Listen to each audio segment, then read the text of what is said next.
When we were doing our loops, based on numbers, which is a great way to learn loops. And you will certainly be doing it based on X numbers. You will absolutely be dealing with numbers. But I would argue, more commonly, you're going to have a collection of items that you need to do something to each item. So wouldn't it be nice if maybe I could, I don't know, create some form of a container that would allow me to have multiple items and say, I don't know, a list? Don't stop still. You keep trying to jump ahead on my slides here. Let me go. All right. All right. Susan, go. Awesome. Yeah, so we have been talking about loops, and loops are great for going through doing things multiple times, but they also could be great for looking at multiple values. And so we want to talk a little bit about the idea of lists, because there are times when we talk about our problem solving again, where one of the problems we have to solve is to remember a list of values. And this happens in the real world, day to day. You want to maybe remember the names of everybody who's coming to a party. Because you have to print out their name cards later, or you have to make sure you remember if anybody's a vegetarian or needs kosher food. You need to make sure you have enough glasses and plates for everyone. So a lot of times you need that sort of remember everybody who's coming.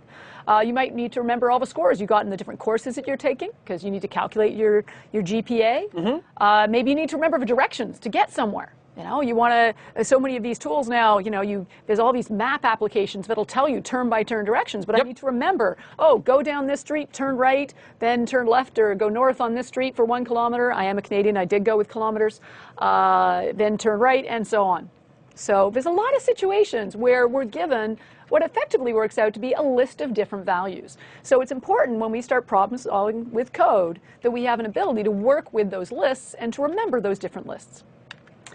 So a list is the object in programming that allows you to store multiple values. The directions, the names of your guests, what you need to buy at the grocery store, whatever it is.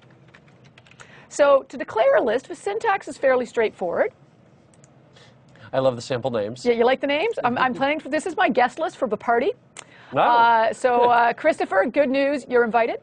Thank you. Yeah, you're invited to the party, and I'm hopefully invited to my own party. And I've decided that Bill and Satya can join us as well. Okay, well, that's awful nice of you. I thought that would round out the group of 4. Maybe this is our little golfing foursome. There we go. It'll be you, me, Bill, and Satya going out for a little round of golf. By the way, I'm a terrible golfer, so my sympathy. That's okay. My handicap is my swing. Okay. So I can create a list, and this is literally going to store all those different names inside the variable guess. So the syntax is a little bit different when we declare a list. If you take a look at the code, you can see we have square brackets indicating the start and end of a list, and we have commas separating the different list values. So that's just the syntax you have to use, and you're welcome to store different data types in the list. You can store numbers, or you can store strings, or you can store dates. It's really up to you. Python will allow you to put different data types in a single list, so you could store a name, a number, and a data type, and a date all in one list, but I don't recommend that because it's very hard later when you're trying to go through the values in the list to go, wait, is the first value a date and the next one's a string and the next one's a number? If you're storing, for example, the names of all your guests and the ages of all your guests, I would actually recommend you have 2 lists, one with the names, one with the ages. That's going to be a lot easier for you to work with than having a list of name, age, name, age, name, age, name, age. Yeah, you don't want to have to remember where you are in each one of those. And even if it's, so anything where you want to store different values, you're probably better off having lists for each value than mixing it. Even if it's name and the city where they live. They're all strings. I could theoretically store that all in one big long list. You know, Susan, Ottawa, Christopher, Seattle, Bill, Seattle, Satya, Seattle. Apparently everybody's in Seattle. Move to Seattle. Yeah. No, thank you. But it would be better to have a name of guests list and a home of guest list. And I know that the first value in the names goes with the first value in the list of cities. And the second value in names goes with the second value in cities. And I know the third value in names goes with the third value in cities. So that's just, in generally speaking, when we're working with lists and code, we generally store one piece of information. Yeah. Yeah. We store all names in one list, all cities in one list, all favorite sports in another list. Sure. And again, there's always multiple ways to solve that. So you can, kind of get a bit more complex and maybe creating more complex data types and things like that. So there's a lot of ways that you can handle that. But keeping things simple, especially for where we are, try to keep one data type inside of a list. And you said, not even one data type, one piece of information. Yeah. You have multiple names, but they're all names of the people coming. Yeah. Said, if you're storing their cities, you're going to make a separate list for that. So that's just a tip that'll make your life easier when you start working more with lists. So we go back to the slides for a second here. In terms of syntax, sometimes we were talking last chapter about one of the things we often do with loops is things like reading from files or reading from databases. So what we might do is initially we create an empty list, and then we end up with a loop that goes and reads values from a file, which, hey, guess what modules we're doing this afternoon? We're going to be reading from a file. So you're actually going to start putting everything together here, and you'll be able to write loops that read from files, put the values in a list. We're going to get to that by the end of the day. So to create an empty list, the syntax is simply give your list a name, and then you just specify the square brackets with nothing in them, and that literally is an empty list. Once you have created a list and you've given it values, it's important to know, how do I ask for a specific value? Because having a list of values is great, but if my program is going to print out a guest list for me, then I'm probably going to need a loop that says, go get the first value, print it, go get the second value, print it, or take the first value, write it to a file, take the second value, write it to a file so I can send it to someone else. So the way we do that is we have to specify where in the list of values located. And remember, how do we count in programming? Counting starts with 0. Counting starts with 0. That's right. So, Christopher, you're guest 0. I'm 0. You are 0. Wow. Hey, guess what? I'm number 1. Okay. Bill's number 2, and Satcha's number 3. So this doesn't resemble the org chart in any way, shape, or form, by the way. Not at all.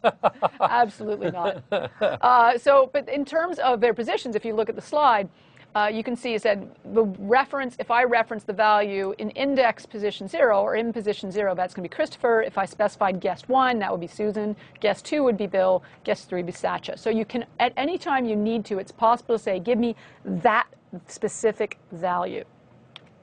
In this case, if I say, give me score 3, that's going to return what value, Christopher? 0, 1, 2. Yeah, 0, 1, 2. 62. 3. So therefore. 49. Yes. Okay. It will return Sorry. 49. Yep, Yeah. you're right. I was waiting for you to catch up there. 0. Okay. We'll practice counting later. I need to take off my shoes. We didn't get past 5, but so anyway, so because it's score number 3, because we start counting from 0, 0, 1, 2, 3, the value in the list that's in position 3 is in fact the number 49, even though that's the 4th value in the list. Remember, counting from 0. One of those little things we have to keep remembering. So sure enough, yes, this would print out Christopher and 49 on the screen. We call the position, in terms of, in geek speak, when we talk about a position of an item in a list, we refer to that as the index. So you'll hear us say, what's the index of that item? What's the position index? So that's just a term we use when we're referring to a location of an item inside a list, or sometimes called an array.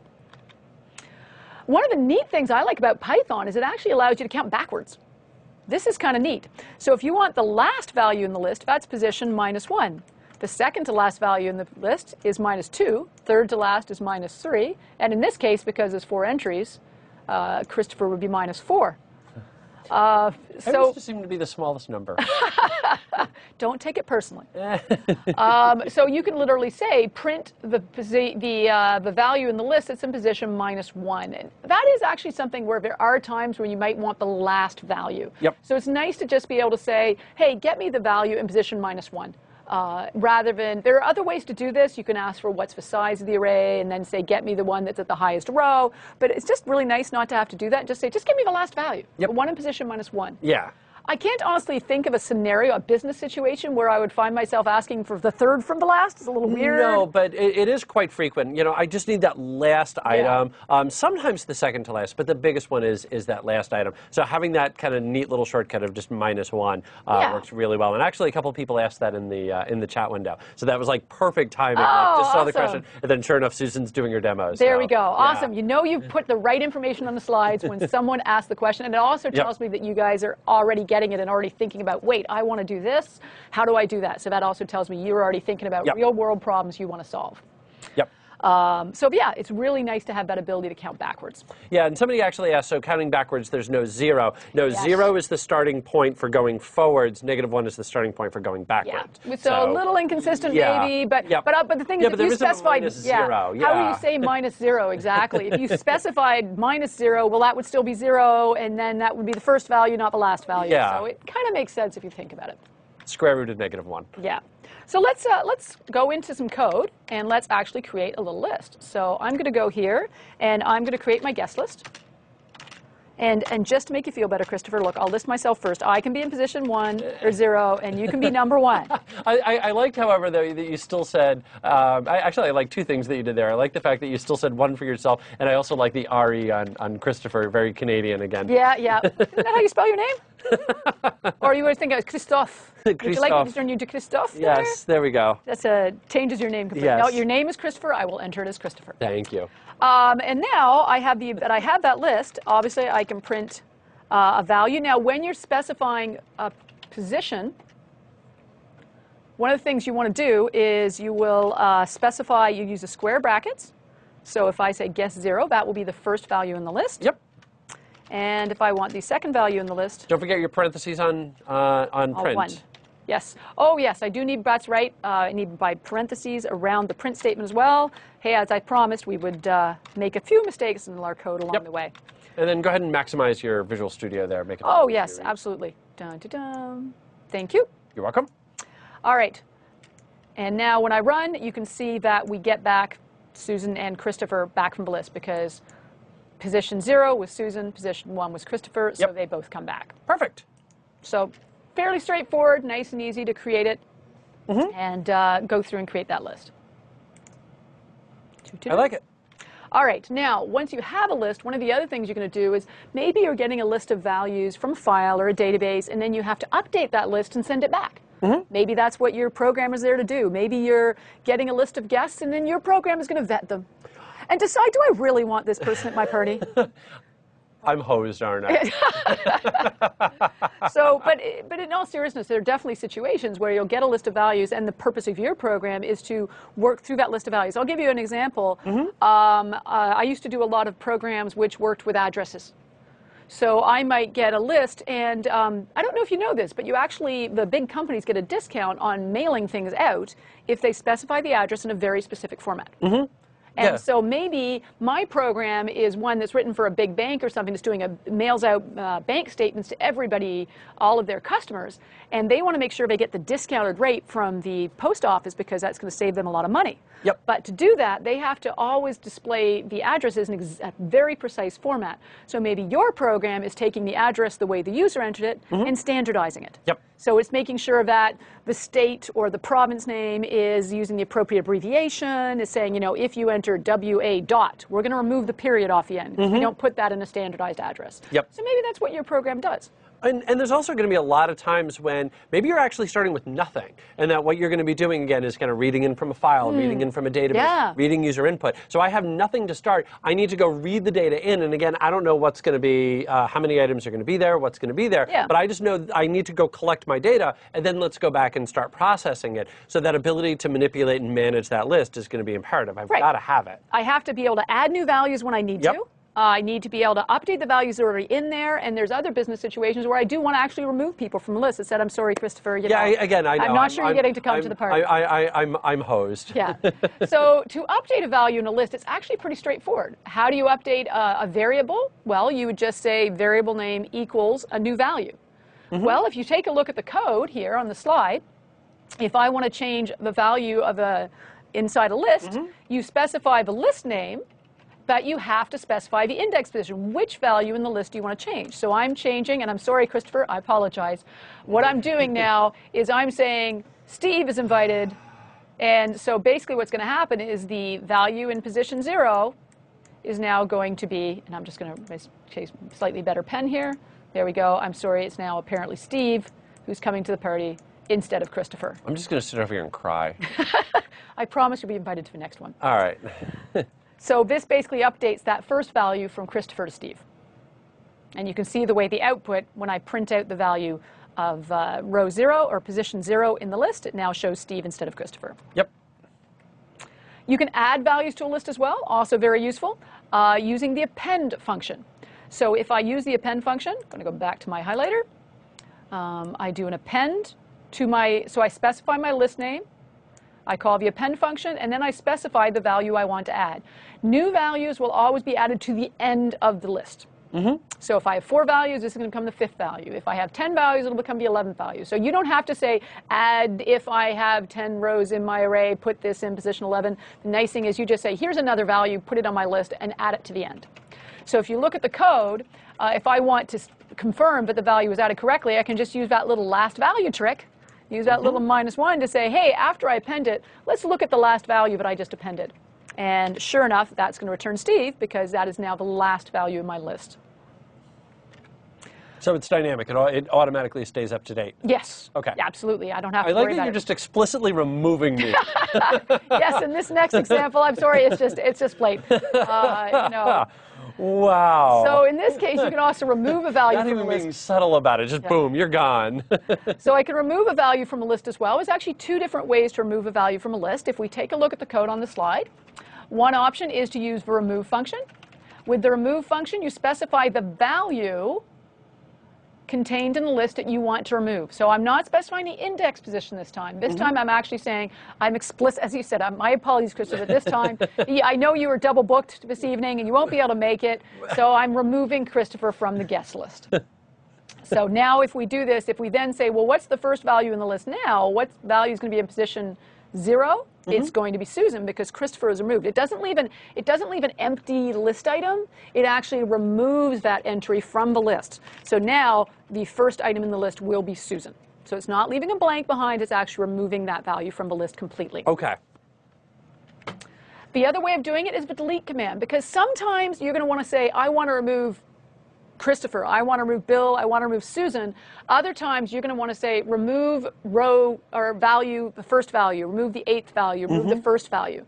So the delete command, now it's a little weird because this one is, the syntax is different. It's not guest.delete. It's actually a delete command, so a little confusing.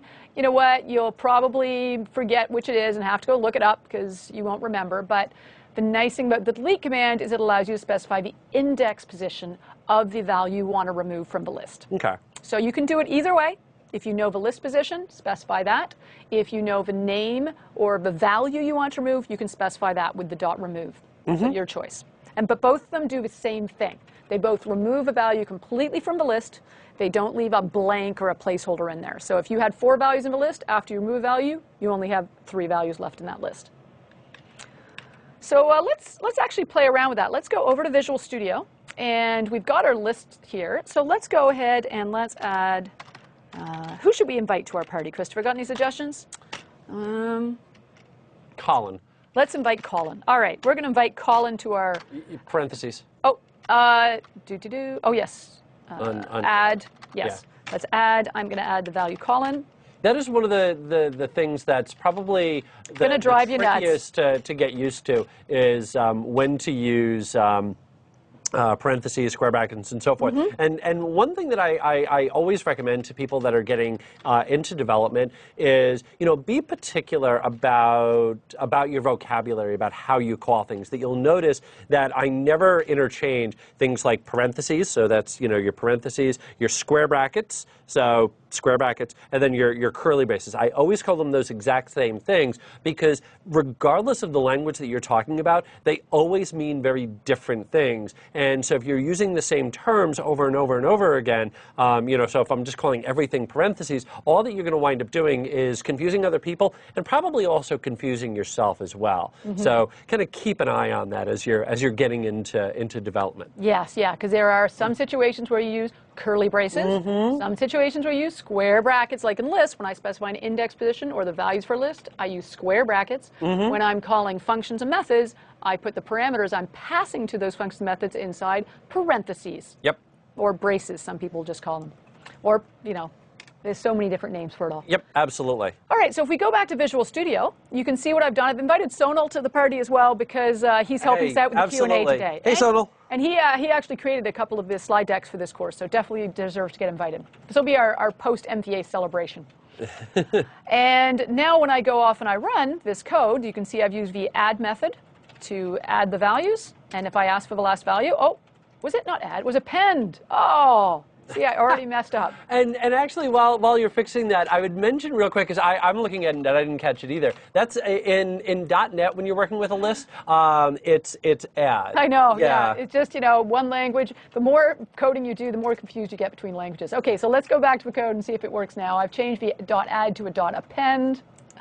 And now we go off, and sure enough, we can see that the last value in the list is now Sonal, so it must have successfully added our values to the list. Now, what would be really nice would be to have maybe a loop that showed everyone in the list. We'll get there. Yep. We will get there. By the way, a couple of people have, actually several people have asked, do this real quick for me. Sure. And because the best way to do it is, you know what, let's do it this way. What's the question, Christopher? The question is, if I say remove and there was multiple items in there with the same name, sure. What would it do? Well, then I'm at append. The next one I do is an update, then we'll do remove, and we'll get right into that. Okay, perfect. So let's try, let's do a guest dot, let's change a value. If we want to change a value, and we decide that, that Bill isn't going to be invited anymore, we're going to now change that. Actually, what I've decided is Sonal is now going to be our third guest. And so we're adding Colin to our guest list. Okay. And we've decided that, I'm sorry, Bill, Sonal's coming instead of you. Wow, that's... Yeah. He's a busy guy. It's hard to get him. And he's often not available. So this is a way of updating. So this is update a value. And this append method is used to add a value. So we'll try that out. And sure enough, obviously the last guest is now Colin because he was added to the end of a list. Let me just print out the value of guest number 3 to prove that that is now, in fact, Sonal. And while you're doing that, it's also worth highlighting real quickly that while you were doing this, you could have just as easily have used input rather than just hard coding it in. Sure. It's one of those things when you're doing a simple demo like this, that if you throw in that input, that's now just another step to go in and do the demos, and that's why we're just hard coding it in. But could you use input or anywhere else that you could be reading a string from? Absolutely 100%. Yeah, so it doesn't have to be hard coded. It's just easier to demo. Absolutely. Yeah, we're just trying to keep the code as easy to read as possible. Yep. So if we look at the code now, you can see we've appended the value, and then I'm just printing the new value, and then updating a value and printing it. So you can see that the updates happen in the code. So you can see the new values that have been updated in the list. And that takes us to delete, or the remove. So if I was to remove someone, so let's have, we're going to invite Bill twice. So we actually have the same value in there twice. And actually, I don't know what's going to happen. I'm curious. Let's find out. Was it dot remove? Yes. Oh, thank you, IntelliSense. Yeah. There we go, helping me remember that it is remove. And let's going to remove Bill from the list.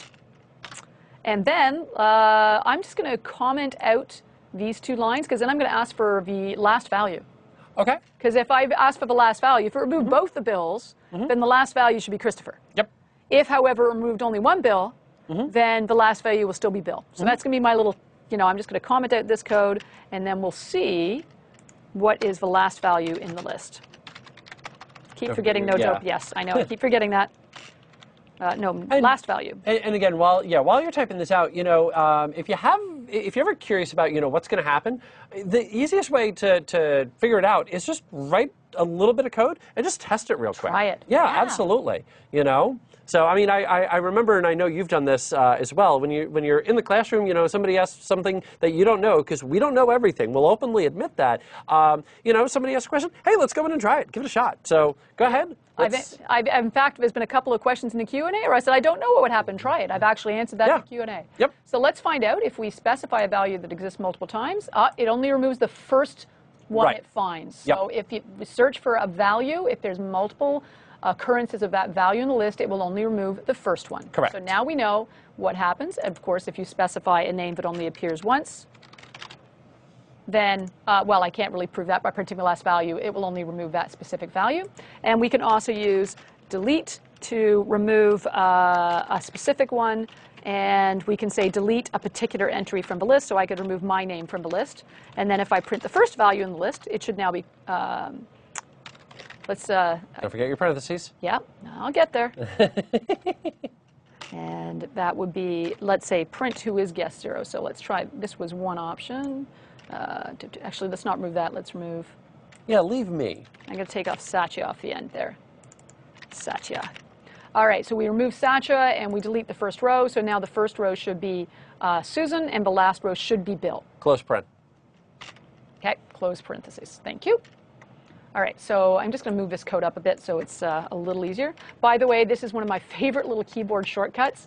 If you highlight some code inside Visual Studio and you hold down the Alt key and the up-down arrow, it just moves the code up and down. So instead of always going copy, paste, copy, paste, copy, paste, sometimes if you're just moving code, it's a handy little trick. Alt up arrow, Alt down arrow. So now I run, and because I removed Satya from the end of the list, that means the last value in the list is now Bill.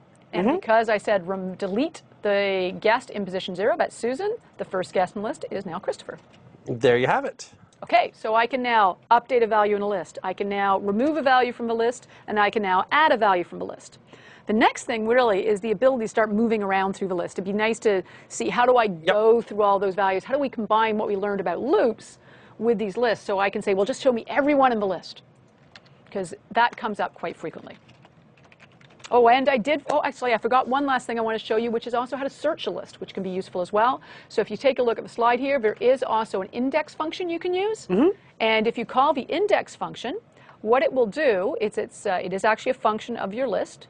You pass it the value you want to search for, and it will return you the first one it locates. So if you had 2 Bills in this case, it would tell you the location of the first one it locates. And it'll return the index. So in this case, if I ran this code, Christopher's in position 0, Susan's in position 1, Bill in position 2, Satya in position 3. So when I say go find Bill, it's going to come back and it's going to return a 2. Yep. Because that's the index position of Bill's entry in the list. So a couple of real quick things that I want to highlight just from the chat window that's been coming up. People are really into the remove. And so one of the questions was which item is removed if there's multiple. So if there's 2 Bills in there and I say first one Bill, would be removed. Exactly, yeah. It's going to be the first one. Yep. And then the second thing that a lot of people have been asking is, how about a wild card remove? So could I just simply say Bill or B asterisk and have it remove everybody? And the short answer to that question is no, that there's no like wild card or anything like that. However, one of the things that you could do is kind of combine different things that we've already done. You can get creative. You could have done that with a loop. So you could just simply say, go in, find all the Bills or find all the Susans. See, I'm going to remove you from the party this time. Go in and find all the ones that you want and remove them one at a time. So you could loop through it if you wanted to get rid of everybody, but at least out of the box there isn't anything. But that's one of those that you can easily do. It's not that you know what? challenging. That is a problem for you. There you go. So now you get to ask yourself, okay, if that function won't do it, how could you, once we've learned how to do loops, ask yourself, how could I write a loop that remove everybody that had that name from a list? So there's an extra challenge for you to try at the end of the module, because I'm sure by the time we're in this chapter, you guys are capable of solving that by writing a loop that goes through everything and says, everybody named Bill, remove them. You could do it. And for the wildcard, you could use some of those string functions we learned. Their string functions allow you to say, take only the first character. So you could use a string function that says, take only the first character of a name. And if the first character of a name starts with a B, remove them from the list. So you could use string functions in a for loop to get your wildcard functionality. Does this feature do it? No. .index doesn't do it. .remove doesn't do it. But you could write your own logic to solve those types of problems. Exactly. Yep. Awesome. So we can also search a list. I'll do that in a second when we're playing around. I do want to point out, though, if you do a search for a value that doesn't exist in the list, you will, in fact, it can't really return, a lot of programs would return a 0 or a -1 if it didn't find a value in the list. That's sort of a convention used in a lot of other programming languages. But we have a little problem here. Because if I tell you that I couldn't find it and I say it's in position 0, well, hang on. Position 0 is Christopher. Yep. And if I returned a -1 as a way of trying to say, oh, it's not in the list, so I'll return -1. Well, if I say, get me the value in position -1, well, that's the last value of the list. That's Satcha. So in Python, unlike a lot of other programming languages, which would return a 0 or a -1 or something if it couldn't find a value in a list, you actually get an error. And your code's going to go spewing and spitting nasty messages all over the screen if you search for a value that it can't find in the list, which is why the error handling chapter we're going to cover later today is really important. Okay, back to the slides. The last thing I want to do is I want to talk about how we go through that loop. How do we use a loop to process all the values in the list? So now we're taking what we learned before and applying it to our lists. The easiest way, let's start with a for loop, because we're comfortable with the basic for loop. You know how to declare a for loop. You say for, we create a variable. I'm calling it steps. You know that's my favorite name for that variable. And this loop is going to execute 4 times, because I happen to know, right now, I know there's exactly 4 values in the list. So then, as I go through the loop, I can say print out from the guest list the one in index position of steps, because the first time through the loop, that's going to be 0. So it'll print out Christopher. Second time through the loop, it'll be 1. That'll print out Susan. Third time through the loop, it'll be 2. It'll print Bill. Third time through the loop, it'll be value 3. That'll print out Satcha. And remember, in for loops, it never actually reaches that higher number. It executes 4 times, but it counts 0, 1, 2, 3. Right. So that will print out each of the values. So let's just go see that in action. And I'm just going to do a little Control-KC, comment that out. Remove a value from the list, just so I can remember what all that code was. When later on, if you're looking at it, you'll remember what it all was. So what I'm going to do is I'm going to write a loop that says for steps in a range of 4. So go through 4 values, and each time you go through the loop, I would like to print out from my list of guests the value in index position steps. Now, I'm going to try and put a breakpoint on here so we can sort of step through it. You can see how it works. So when I execute, the first time I run in, I'm right here, and it's executing my code. So it's just entered my for loop. You can tell by the little yellow arrow there. You can tell, oh, I haven't run Zoom it yet. My apologies. Let's do this then. So by the yellow arrow is indicating the next line of code is going to execute. So right now, if I hover over the variable steps, really neat feature in Visual Studio when you're running the debugger, because I put a breakpoint here, it stopped when it got to this line of code. And if I hover over the variable steps, it tells me the current value of steps is 0. And if you want to get really fancy, I can actually pin that so that little window stays over there so I can see the value of steps as we're chugging along. And Visual Studio is so cool. If I hover over the variable guests, I can see that the current value of the list guests is Susan, Christopher, Bill, and Satcha. Let me pin that over there as well so we can kind of keep track of that as we're chugging along. Nice. Now I'm going to step through my code. There's a little step into F11 or the step into button in the toolbar. And now it prints the first value and says, OK, let's go to the next value. So now you can see it sets steps to 1. And then prints that value, and then steps to 2. And then you can see the value of steps going through and the output appearing on the screen. But you can actually see it as it's going inside the debugger and the output appearing. I like it. OK. All right. So we've got the ability to loop through all the values in our list. If I take out the breakpoint just to have you see it running more quickly, no, take off the breakpoints, thank you. And I just run that, you'll just see, boom, there's my 4 values printed from the list. Yep. Awesome. But I don't know about you, Christopher, but I do see one little problem in that code. I'm saying execute the loop 4 times. And actually, somebody called that out in the chat window, like, wouldn't it be better to? And they threw out one possible. And what did they? I want to know. What did they suggest? They called out pulling up the length of the array. I love it, and that is exactly what I would like to do. Is I don't know how many values are typically going to be in an array, or in the list. So one of the things I can do is there is a function that allows me to find out how many values are in the list, and then I can say execute the loop as many times as there are values in the list, and that's done using the length function. So fantastic job by someone in the chat window there, because guess what? If you don't know how many values are in the list, If you take a look at the screen here, there's a function we can use called len, which is short for length. And when you pass it a list name, it tells you how many rows are in that list. So let's make our code a little more robust. Yes. So it can handle lists of any size. Yep. And it'll still work. So I'm going to go back to Visual Studio now, and I'm going to say number of values in my list equals whatever values returned by length guests. Because the length function will tell me how many values are in that list.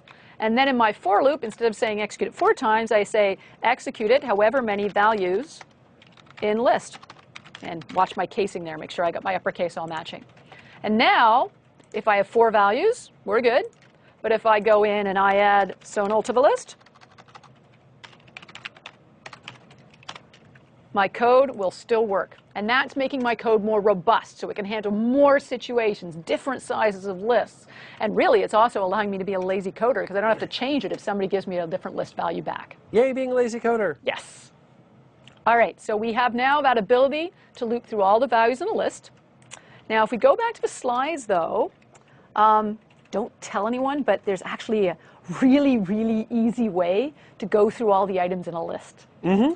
It's such a common thing we have to do in code. I mean, really, if you're working with lists, I can almost guarantee in your code, you're going to end up having code that says, now, for every value in the list, do this. Yep. It happens all the time. Mm-hmm. So they have a special loop, which is for every value in the list, do this. Yep. It's a for loop. Do you remember when in the for loops chapter, we're going to give you a flashback, we actually said for color in red, blue, black, green, and it was a special syntax where we could specify the exact values to use when we entered the list? Yep. And when we specified red, blue, black, green, we put them in square brackets with commas separating the values, which is exactly the same syntax we use to declare a list. That's not a coincidence. That is actually quite deliberate. So if we take a look at the slide, you can see when we declare a list of values, you can just say for, and guest, you can call, this is just like steps, color, or whatever you want to call it, right? Some variable name in this list. Yep. You could actually put for guest in open square bracket, Christopher, Susan, Bill, Satya. Yep. Or if you've got that set of values stored in a list, you can just say for guest in guests. And what's actually been kind of cool is, again, watching the Q&A window, a lot of people were calling exactly that out. And one thing I would like to answer while we're here is that if you do this, so for guest, if we throw the code back up, if you say for guest in guests, and let's say as part of that loop, we added a brand new guest, and back to the end, it will actually pick that up as well. So if somewhere in there I said guest.add Sonal, and we're kind of doing that loop, Sonal would be picked up by that for loop, which is really neat. So if it is dynamic, if it is something where you're going to append on to the end, that for loop will pick that up. So if you have logic where as you're going through the guest list, you're saying, oh, if this person, look them up here and see if they said they're bringing a friend. Yeah. And if they said they're bringing a friend, add the friend to the guest list. Yep. And then, so within your loop, you're actually adding new guests, which are the friends of your original invitees. Yeah. Then it'll actually look for friends of the friends. Exactly. Yeah. Which is kind of freaky when you think about it. So let's look at that in the code and sort of see how that would work. So option 1 for looping through a list, that's what we were just looking at. So now I'm going to show you a second option for looping through a list using my Control-KC to comment out my code again. Option 2. For looping through a list. And in this case, all I have to say is I like to sometimes do it this way. I sometimes call it current guest. I do quite frequently because, again, it's one of those little things that just makes the code more readable. It's the current guest. Yeah.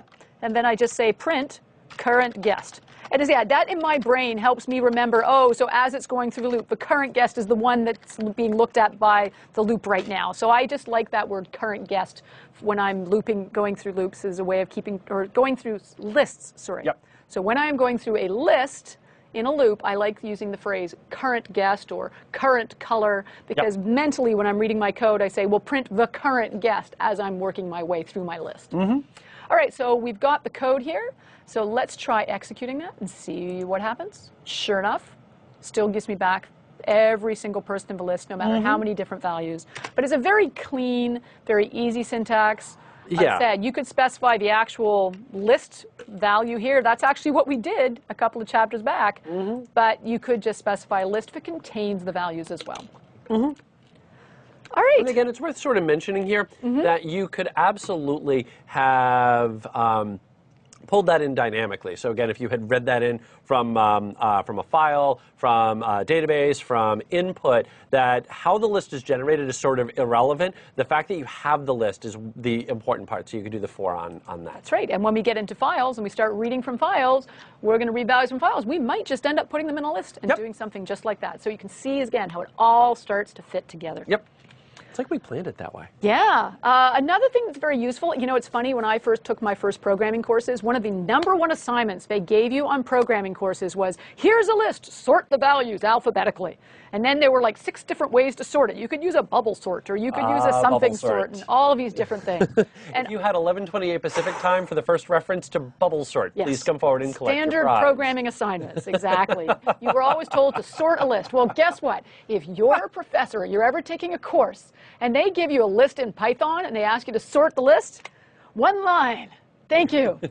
All you do is call the sort method, and it will sort the names in alphabetical order. And actually, sort the values in alphabetical order. There again in the Q&A. Can you sort? Yes, there you go. So yes, you guys are thinking of exactly the right kind of problems. There is a sort method you can call. So you do not have to learn how to write bubble sorts. You can just call the sort method, and it will sort your records. So I'm not going to bother demoing that just because we're running a little bit long. But your challenge, should you choose to accept it, would be to try this out yourself, because you're going to get to try doing the sort in the challenge. You're going to ask a user to enter the names of everyone attending a party. So I'm going to have to use the input function. Then I have to return a list of the party guests in alphabetical order. This is actually going to require pulling together a little bit of everything we've seen. So if we take a look at the slides, when you get more complex problems, what I recommend is break it into steps. So what do we actually have to do? 1, we're going to have to ask for users to enter the names. 2, we're going to have to put those values in a list. 3, we're going to have to sort the list. And then 4, we're going to have to print out the list after it's sorted. And then you can think, well, I know you guys out there already know how to ask a user to enter values. That's going to be the input function. And what type of variable we need to store the variable? Because we have multiple names to store, we're going to need to create a list to hold the values. How do you ask a user for more than one name? Because I'm going to keep asking them for one name, after another name, after another name. So I'm going to need a loop. Should it be a for loop or a while loop? Well, do you know how many names are going to be entered? I don't know. So therefore, I can't go with a for loop. So I'm going to have to go with a while loop. How will the loop know when to stop executing? You're going to have to figure that out. Maybe the user enter a special keyword when they're done or something like that. But if a user has to enter a special keyword, you better tell them. That would be a good idea. Then the second thing you'll have to do in terms of steps is you'll have to take the values that are entered by the user, and you're going to have to store them in a list. So every time someone enters a new name, add it to your list. Then sort your list. We already saw we have a sort method to do that. And finally, you're going to need a loop that goes through the values in the list and prints out the values. So this one's going to be a little more complex. We're starting to pull together a lot of different things we've seen. We're also solving more complex problems. So it's going to be something along these lines. I am going to throw out a little problem for you that you're going to run into. If you write code like this, and I say, hey, guest, when you enter a name, we're done, I'll assume you've entered all your names. And in my code, they enter a value, and then I add it to the list. But I want to point out a little problem. When I print out the list of names invited to the party, I end up inviting Dunn. Dunn, you know, just whenever he shows up, he just makes a mess of the place. You know, we never want Dunn at the party. Yeah. You know? So this is the kind of little things you run into when you start solving problems. So if we go back to the slide, I'll give you a little hint. You might want an if statement as well. So wow, if statements, loops, inputs, prints, lists, we're putting everything together. So you're going to have some fun with this challenge, but I also know you can do it. And I think that takes us to the end of another module. Yeah, that actually does it. So, you know, lists are cool. But of course, the problem with lists is that it's just in memory for right then. What happens if we close the program? Yes. If I want to remember that list for later, I might just need to save that information in a file. Ooh. Coming soon. We should talk about that. We'll see you in 10. We'll talk about that. Bye.